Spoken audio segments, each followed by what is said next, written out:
اللهم لك الحمد كما أنت أهله فصل وسلم على سيدنا محمد كما أنت أهله وافعل بنا ما أنت أهله فإنك أهل التقوى وأهل المغفرة. وعن أبي يزيد معن بن يزيد بن الأخنس رضي الله عنهم وهو وأبوه وجده صحابيون. حضرت أبي يزيد معن بن يزيد بن أخنس رضي الله عنهم دن مروي الله ما نوي سويت وهو وصل Ebi Yezid'in öde ve ebu atası ve cedduhu babası sahabidirler.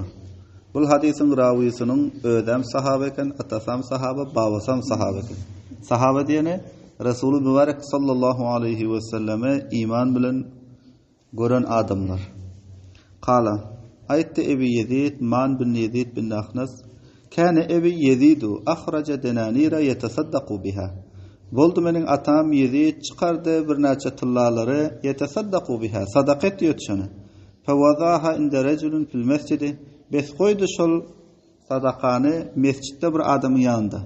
Feci'tu Man bin Yezid aytıyor geldim men. Fa akhaltuha bes aldım şonu atam koyun sadaqasını diyor. Fa ataytu biha bes alıp geldim şonu. Fa qala bes aytdı diyor atam diyor vallahi ma iyyaka erettu. Kasam ba Huda seni irade etmedim. Sana sadaka vermekle irade etmedim diye. Fa khasamtuhu ila Resulullah sallallahu aleyhi ve sellem. Bes muhasım ettim şu atam bilen diye Resulullah sallallahu aleyhi ve sellem yanına. Fa kal bes aytti ol Hazreti sallallahu aleyhi ve sellem leke ma neveyte ya Yezidu. Bar sana o zati ki niyet ettin ey Yezid. Ve leke ma akhadte ya Manu. Ve bar sana o zati ki aldın ey Ma'an. Ma'an bin Yezid bin Akhnas aytıyor. Men atam diyor bir neçe tıllaları sadaka çıkarıp diyor. Mescid-i Nebevi'de bir adamın yanında koyup diyor. Son men şu atamın çıkaran sadakasını aldım, alıp geldim diyor. Son atam aytdı diyor, kasam bahuda men sana sadaka vermekle irade edem yoktum. Son Resulullah sallallahu aleyhi ve sellem yanına muhasım ettik diye atam bilen diyor. Cancalaşıp bardık. Peygamber Huda ayttılar diyor. Leke ma neveyte ya Yezidu. Bar sana o zati ki niyet ediyorsun ey Yezid. Ve leke ma akhadte ya Manu. Ve bar sana o zati ki aldın ey Ma'an. Bu hadisten belli oluyor şu ki nepli sadakaları furu'a adam öz furu'una evladın mı oluyor, oğlun mu oluyor, kızın mı oluyor ya evlatları ahtığın mı oluyor furu'atına verişlik dürüseken. Şarihine hadis ediyor sadakayı tetavvu nepli sadakalar furu'una verişlik dürüst oluyor. Bir adam öz oğluna ya ahtığına nepli sadakalar verip veriyor. O sıla-i rahimlik oluyor. Ama sadakayı vacibi var zekat şekillik. Ana onu furu usulü verişlik dürüst değil. Mesela bir adam öz zekatını oğul atasına verişlik dürüst değil, ata oğluna verişlik dürüst değil. Bu hadisteki Peygamberimiz ayettiler sana ol zati niyet ettin ya Yezid niyet edenin var. Sen sadaka çıkardın sevap niyet için sana sevap yetişiyor. Ve manada ayettiler eymen ol zati sen aldın sen alışlığın beca dediler. Bundan murat nepli sadakalar. Sadakat vaciba furu'a verişlik usule verişlik dürüstler. Yine bu hadisten şer'i hadisler burada çıkarttılar. Sadaka tevzi edişlikte vekil tutmak dürüst eken. Bir adam malının sadakasını çıkarmakta vekil tutuyor. Birine vekil tutuyor ki men taraftan sadaka çıkar. Ve yine ulamalar ayttılar. Oğul bila atanın özü hakkı tanımak için qalmagal etse ol barada oğul atasına naferman değilmiyor eken. Bir yerde ma'nın özü şol hakkı tapmak için, hakkı tanımak için muhasım edip Resulullah sallallahu aleyhi ve sellem yanına bardılar. Şocaatın oğul bilen ata hakkı tanımak için, hakkı tapmak için muhasım etse, qalmagal etse o suratta oğlun özüne akıl validen değilmiyor eken. Mana bir yerde ma'nun özü atası Yezid bilen muhasım edip Peygamberimizin yanına bardılar. Onların muhasimesi hakkı tapmak içindiler. Yine bu hadisten belli oluyor da ki mutasaddık ecir hasıl ettiği vakti ki niyeti dürüst olsa. Beraberin ki sadakasını mustahik adamın elinde koysun ya gayr mustahikin elinde koysun. Sadaka çıkaran adamın niyeti hayır olsa o adam ecir-u padaş hasıl etdiye sadaka çıkaran adam. Ve Nebi İshak'a Sa'd bin Ebi Vakkas, Malik bin Uhayb bin Abdümenab bin Zuhra bin Kilab ibn Murra bin Kab bin Lu'il Kureyşi Zuhri radıyallahu anhu ahadil aşratil meşhud lahum bil cenneti radıyallahu anhum. Ve Hazreti Ebi İshak künyeti Sa'd bin Ebi Vakkas, adı Sa'd Vakkas'ın oğlu Malik bin Uhayb bin Abdümenab bin Zuhra bin Kilab ibn Murra bin Kab bin Lu'il Kureyşi Zuhri radıyallahu anhu, Allah ondan razı olsun. Ahadil aşarati, onun birege el meşhud lahum bil cennet, 12 şahitlik verilen şolara cennet bilen radıyallahu anhum, razı olsun Allah Teala şolardan. Şiirde tulava ikram birdat bellemetin 10 yer behişti diliyor. Aşere-i mübeşşere 10 yer behişti. 10 yer behişti. Bu 10 sahabadan başka köp sahabalara Peygamber Aleyhisselam cennet bilen beşaret beripdi. Emma bu 10 sahaba bir mecliste beşaret berildi.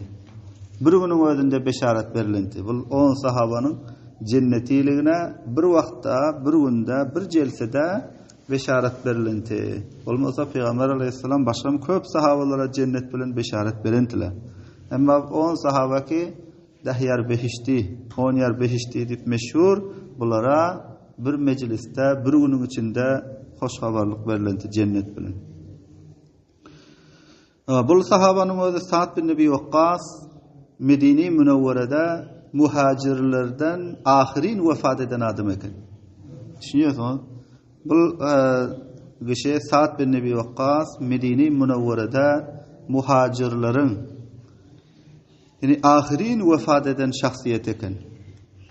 Ve yine hem olsa Sa'd bin Ebi Vakkas Resulullah sallallahu aleyhi ve sellem'den 270 hadis rivayet eden eken. Sa'd bin Ebi Vakkas Resulullah sallallahu aleyhi ve sellem'den 270 hadis rivayet eden eken. Kala ayette Sa'd bin Ebi Vakkas Ca'ani Resulullah sallallahu aleyhi ve selleme ya'uduni amma haccetel veda'i min vecen iştedde bi. Geldi men yanma Resulullah sallallahu aleyhi ve sellem yauduni men keselim soriyoti amma haccetul veda yılda min vecen iştedde bir dert cehetten iki katı oldu bana. Sa'd bin Ebi Vakkas haccetul veda'da kesel olan eken. Katı kesel olan eken Resulullah mübarek sallallahu aleyhi ve sellem men keselim sorak geldi diyor. فقلت بأيتم يا رسول الله إني قد بلغ بي من الوجع ما ترى أيتم يا رسول الله إني قد بلغ بي من الوجع ما ترى Ey Allah'ın peygamberi bir şey tahkik yetişti bana dertten oldu ki görüyorsun. Katı kesel oldum diyor. Ve ana zu malın. Sa'd bin Ebi Vakkas etti ve ana zu malın. Ve men sahibi mal. Ve la yerisuni illa ibnetun li. Miras alan yok menden meğer bir çıkıyacağım ben. Sa'd bin Ebi Vakkas ettiler, menin malum köp dediler. Menden miras alacak bir çıkıydım ma dediler. Kıydının adehim Ayşe eken. Efe etasaddaku bisülsi mali, aya bes sadaka edeyim mi malımın 3'ten birini? Bisülsi malımın 2-3'ten birini sadaka edeyim mi deyip Peygamberimizden sordum dedi. Kâlillah, Peygamberimiz ettir yok. Kultu peşşetru ya Resulallah. Ayttim diyor, yarını, nısfını sadaka edeyim mi? Fakale la bes ayet ol Hazret sallallahu aleyhi ve sellem yok. Kultu pesülsu ya Resulallah. Ayttim diye onda yaram olmadı 3'ten birini sadaka edeyim mi? Kale es-sülsu. 3'ten birini sadaka etsen eda. Ve sülsu kesirun ev kebirun. Peygamber aleyhisselam etti 3'ten birim köp dediler. Sa'd bin Ebi Vakkas rivayet aytıyor.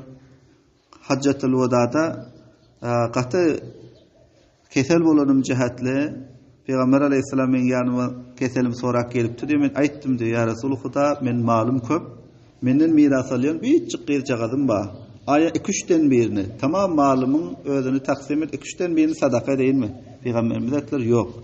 Son aytdım diye onda yarın sadaka değil mi? Peygamberimiz ettiler yok yarın sadaka etme. Son aytdım diye 3'ten birini sadaka değil mi?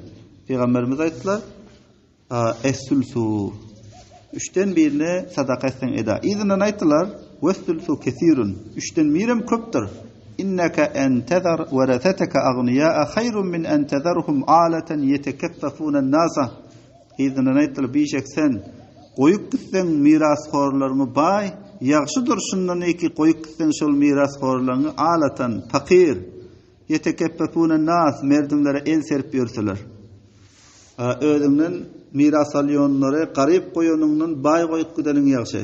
Garyp goýup gitsen ki merdime el serip ýörenden wara ýygyňda galan mirasxorlaryny bay goýup gitsen ýagşy diýdiler. İnneke entezer waraseteke agniya bişeksen inki goýup gitsen mirasxorlaryny bay ýagşydyr şundan eki olary garyp goýup gitsen ýygyňda merdimlere el serip ýörseler. Ve inneke len tunfiqa nafaqatan tabtaghi biha wajhallah illa ujirta alayha hatta ma tec'alu fi imratik.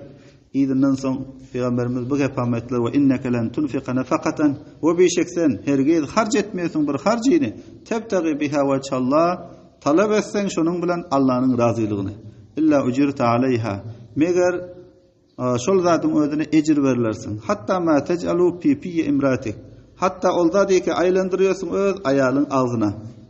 Peygamberimiz aýtdylar biýjeksen bir harjyny etmeýärsiň şo harç bilen Allah'ın razılygyny talap edip şoňa sowap berilirsin hatta bir lokmanan eki aýalyň agzyna göterýärsiň öz aýalyň agzyny bir lokmanan eki tutup berýärsiň şoňa hem sowap berilirsin diýdi. Allah'ın razılygyny islesen. Faqultu ya Rasulullah ukhallifu ba'da ashabi Sa'd bin Nebi Waqqas aýtdylar ey Allah'ın peýgamberi ukhallifu ba'da ashabi aya qalar mükemmel yaranlarımdan soň bu gepi bu jehatinden aýtdylar. İbn Hajar Asqalani saýyp ýazypdyr. Sahabe-i kiramlar bir jaýdan iki hijret edip göçenden soň şol jaýda ikamet etmekligi, ýaşamakligi ýagşy görenýär eken. Sa'd bin Nebi Waqqas peýgamberimizden soradylar ya Rasulullah indi men yaranlarym giden soň şerde galarmykam, Mekke'de wefat edermikam diýip biçare şol jaýatly aýtdylar. Sahabalar bir ýerine terkiweten edip hijret edip ol jaýdan gitseler, gaýdyp ol jaýda ýaşamaklygy, ikamet etmekligi ýagşy görenýär eken. Aýtdym de ya Rasulullah, "Tuhallifu ba'da ashabi." Aya galarmykam yaranlarymdan soň. Qala, ol Hazrat sallallahu aleyhi ve sellem aýtdy, "Inneke len tuhallafa." Bişeksen ergiz zinde bolsaň, "Fetamala amalan tabtaghi bihi wajhallah." Bes amal etsen bir amalyny talap edip şonuň bilen Allah'ın razılygyny illa izdette bihi dereceten we raf'atan meger ziyade edersen şonuň bilen derejäňi we belentligiňi. Peygamberimiz aýtdy inneke len tuhallifa bişeksen eger ýa-da galsaň ýani ömrüň uzun bolsa ömrüň uzun bolup ýa-da galsaň fetamala amalan bet amal etsen bir amalyny tabtaghi bihi wajhallah talab edip şoň Allah'ın razılygyny illa izdette bihi dereceten we raf'atan meger ziyade edersin sen şonuň bilen derejäňi we belentligiň ziyade edersin we la'allaka an tuhallifa we şayet ki sen zinde galsaň diýdi. Bul derdinden wefat etmesen diýip şöýdiler. Bolan sahabe-i kiramlaryň ihlasını görün, bolmasa olaryň Mekke-i Mükerreme öz jaýyty. Mekke-i Mükerreme'den Medine gidenden soň gaýdyp Mekke'de buduwaş etmekligi, şo taýda wefat etmekligi fakir ýagşy görmedi. Aýtdym di ya Rasulullah, aýan sahabe yaranlarym gidenden soň meninde galarmykam şerde. Yani Mekke'de meninde wefat edip şerde defin bolup galarmykam diýip biçare şöýdi. Peygamberimiz aýtdy, "Inneke len tuhallifa." Bişek sen zinde bolarsyň, yani galarsyň. Ömrüň uzak bolsa, bes amal etsen bir amalyny şonuň bilen Allah'ın razılygyny talap edip, şonuň bilen derejeň ziyade bolar, belentligiň. Ve la'allaka an tuhallifa hatta yantafi'a bika aqwamun ve yadurru bika akharun.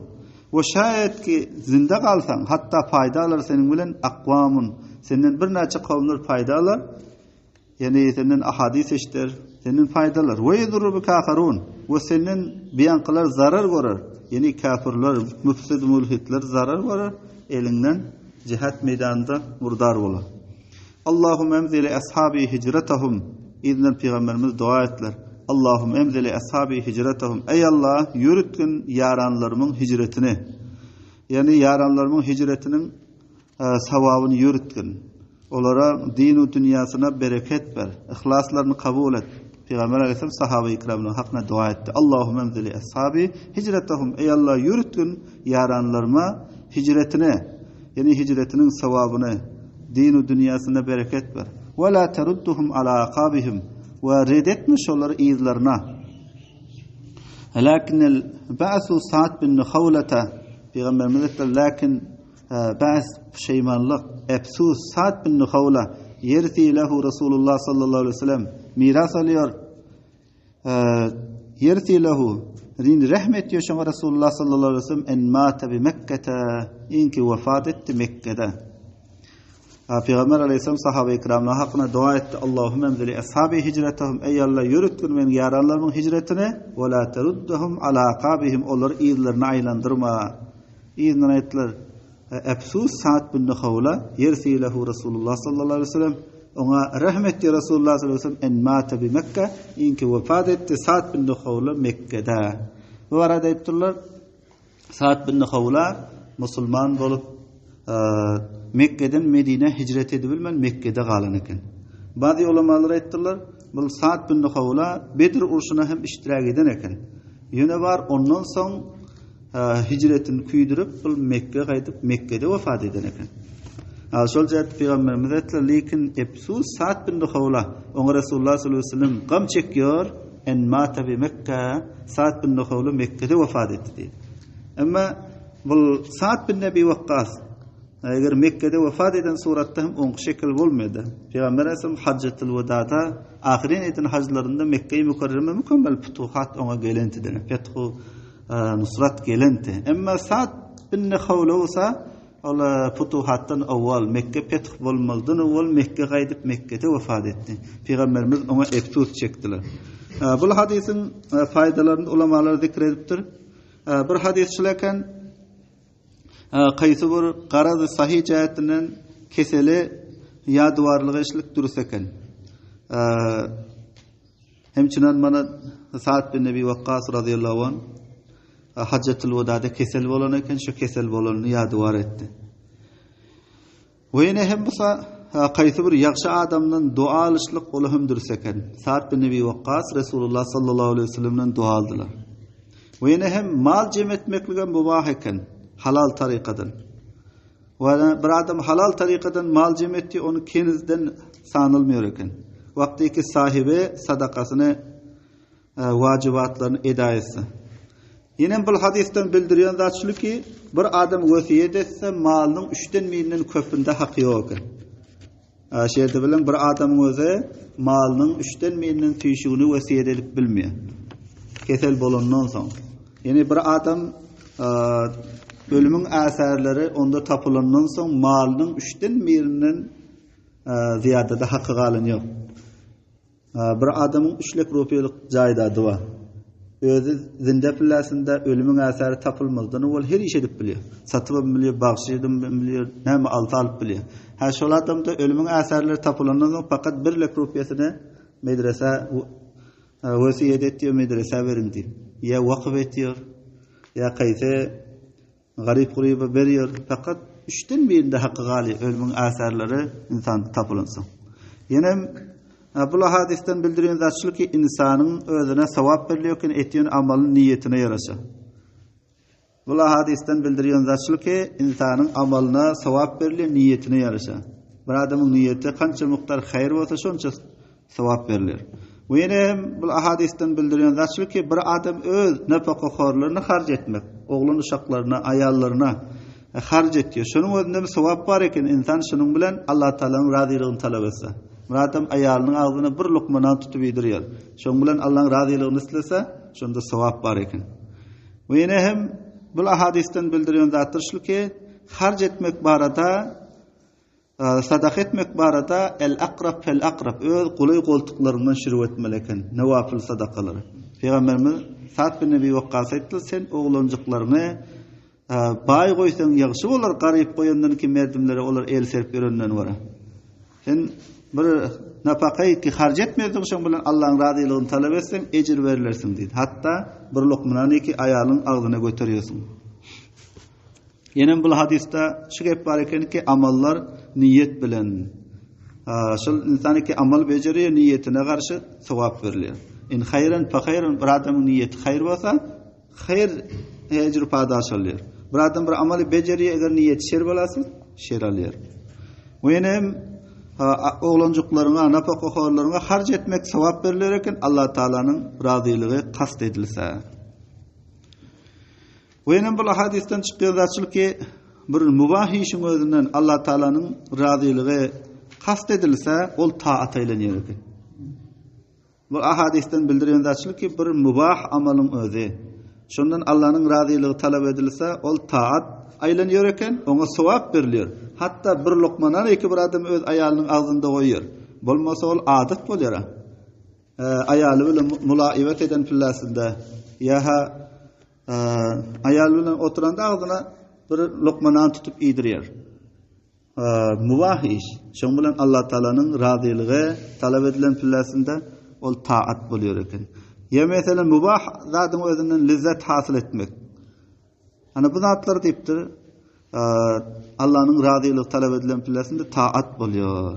Şol jähetli Resulul Mübarek sallallahu aleyhi ve sellem habar berdiler ki bir adamın özü niyeti hayır bolsa beceriýän zatlarında şonuň bilen Allah subhanahu wa ta'ala'nın razılıgyny tapyp bilýär. İnsan wagtyky bir mubah iş etdiýär, meselem gaýsy bir zat iýýär ýa içýär, şonuň bilen Allah'ın razılıgyny kast etse ol taat bolýar eken. Ana bu hadisden şunça geplere şarihine hadisler çıkarıpdırlar. Muttafaqun aleyh. Bu hadisin dürüstlüğüne İmam Buhari, İmam Müslim ittifak eder. Aşağı bu kitapta Riyaz-ı Salihinde Allame Nevevi hep şöyle hadisleri zikrediyor. Ol hadisin dürüstlüğüne, sahihlığına, seneden ümmetinen İmam Buhari şekillik hadis şunas şahsiyet, İmam Müslim şekillik hadis şunas şahsiyet onun dürüstlüğüne ittifak eder. Muttafaq aleyh. Bu hadisin özü ittifak edilen bunun sihhata dürüstlüğüne metnen ve seneden.